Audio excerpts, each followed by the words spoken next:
শুভ সকাল বন্ধুরা, রাধে রাধে।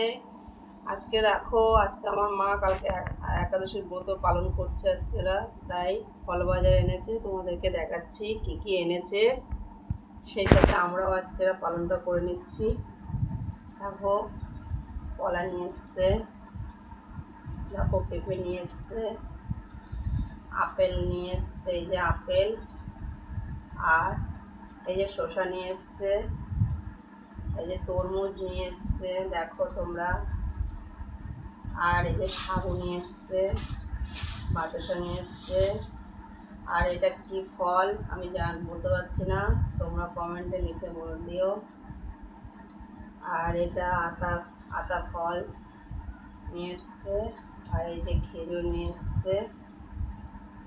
এসছে, আজকে এই ফল সবাই আমরা ফল খাওয়া হবে। সবাই ভালো থেকো, সুস্থ থেকো, বাই।